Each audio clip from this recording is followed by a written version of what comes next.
Good morning बच्चों, शुभ प्रभात।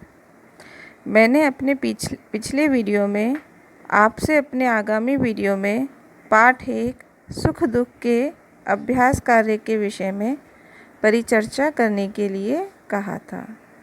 इसलिए आज हम यहाँ पर उसी के विषय में परिचर्चा करते हैं। चलिए देखते हैं प्रश्न संख्या 12। प्रश्न संख्या 2, कविता की पंक्तियाँ पूरी कीजिए, अर्थात रिक्त स्थान। पहला है हमारा क वाली एक्सरसाइज, मैं नहीं खेल मिचोनी।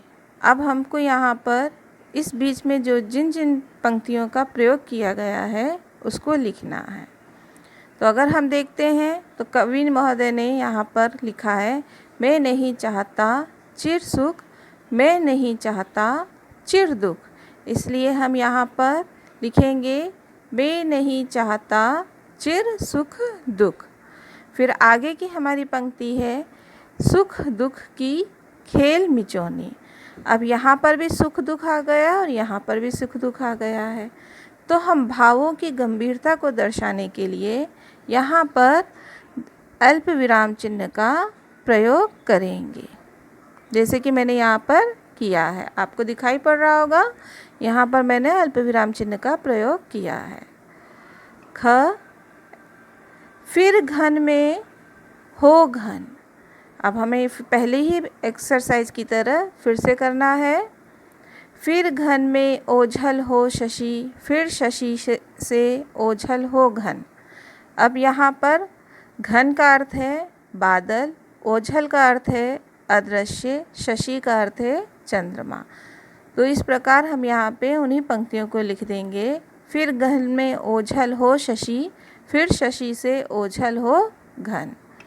ग वाला मानव जग में दुख सुख से, यानी इसके बीच की जो पंक्तियाँ हैं वो इस प्रकार है, मैं बट जाए सुख दुख, दुख सुख से और सुख दुख से।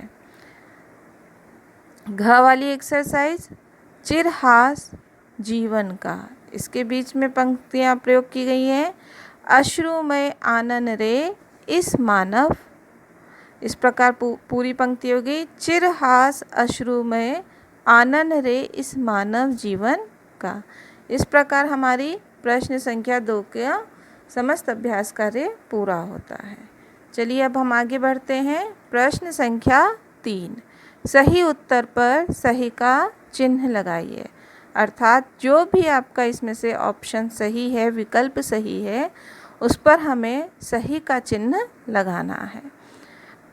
घन बादल में क्या ओझल हो जाता है, अर्थात बादल, घन का अर्थ है बादल और ओझल का अर्थ है अदृश्य, यानी बादल में क्या अदृश्य हो जाता है। तो आप स्वयं खुद ही समझ सकते हैं कि शशि यानी चंद्रमा बादलों में अदृश्य हो जाता है। ख वाली एक्सरसाइज है, जग जिस रात्रि में सोता है उसे कवि ने क्या कहा है। जग यानी संसार। कवि महोदय ने यहाँ पर रात्रि को दुख के रूप में व्यक्त किया है।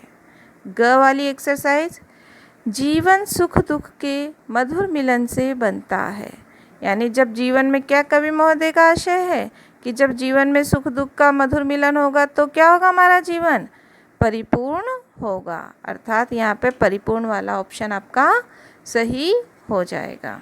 अब आगे देखते हैं हम लोगों।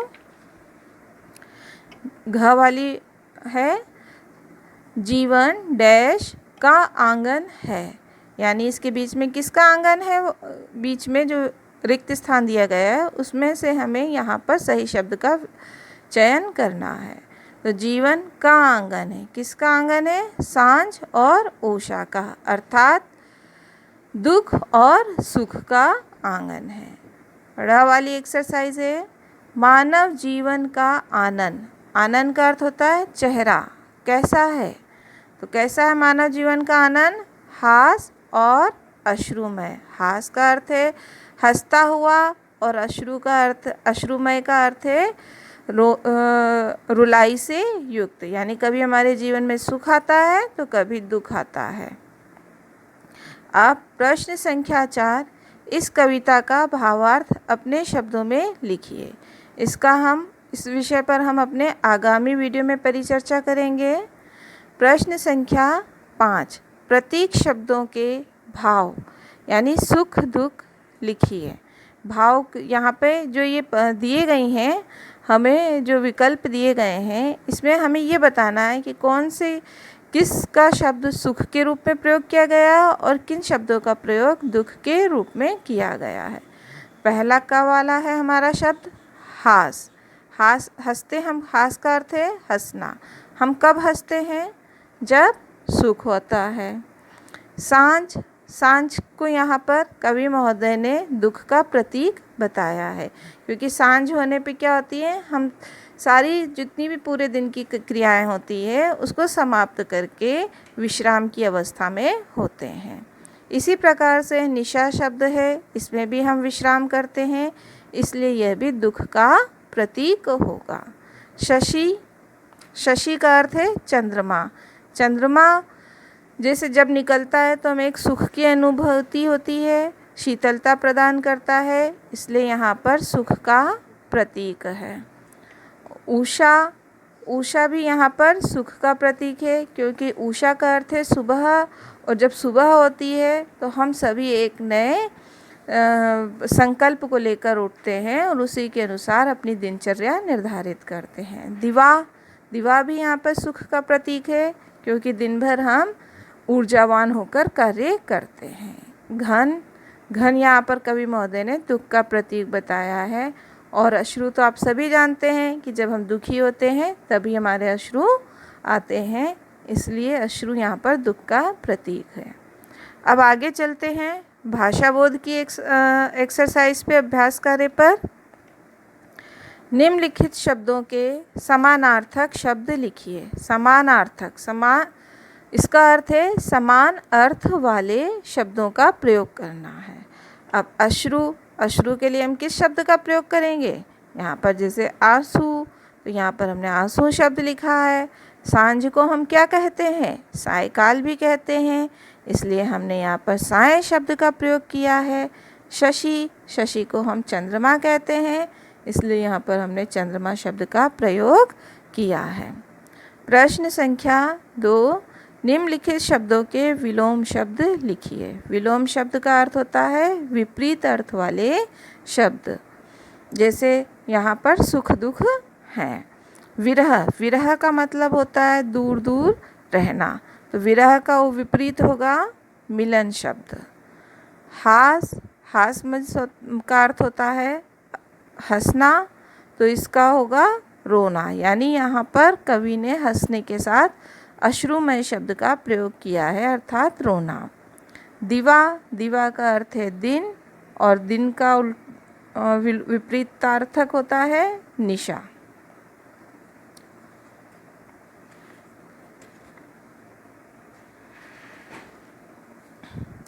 अब आते हैं प्रश्न संख्या 3 निम्नलिखित शब्दों की सहायता से वाक्य बनाइए। यानी यहाँ पर कुछ शब्द दिए गए हैं, इन शब्दों का प्रयोग करते हुए हमें वाक्य बनाने हैं। क वाला है उत्पीड़न शब्द। उत्पीड़न का अर्थ होता है जो पीड़ा से ग्रसित हो, तो यहाँ पर हमने वाक्य बनाया है अधिक दुख उत्पीड़न का कारण है। ख है चिर मीन्स होता है लंबे समय तक।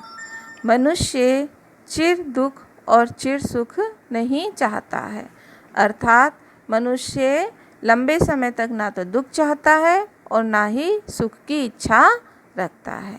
परिपूर्ण का अर्थ है भरा हुआ। सुख दुख के मिलन से ही हमारा जीवन परिपूर्ण होता है। यानी जब हमारे जीवन में दोनों का समन्वय होगा तभी हम वास्तविक रूप से सुख का भोग कर पाएंगे। आनंद का अर्थ है चेहरा। मानव जीवन का आनंद हास अश्रुमय दोनों से युक्त है, अर्थात मानव जीवन जो भरा हुआ सुख दुख दोनों से युक्त है। अब यहाँ पर मैंने क्या किया है, जिस भी हम कोई वाक्य बनाते हैं तो उसको बताने के लिए, उससे संबंधित वाक्य को बताने के लिए हम क्या करते हैं, अंडरलाइन कर देते हैं। अब जैसे हमने उत्पीड़न का वाक्य बनाया था, तो यहाँ पर हमने उत्पीड़न शब्द के नीचे अंडरलाइन कर दी।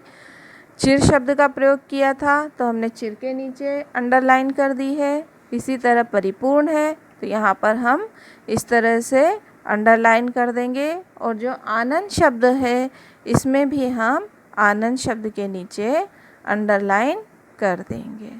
ठीक है बच्चों, ये आज हमारा अभ्यास कार्य पूरा हुआ। अब हम आगामी वीडियो में अपने प्रश्न उत्तर के विषय में चर्चा करेंगे।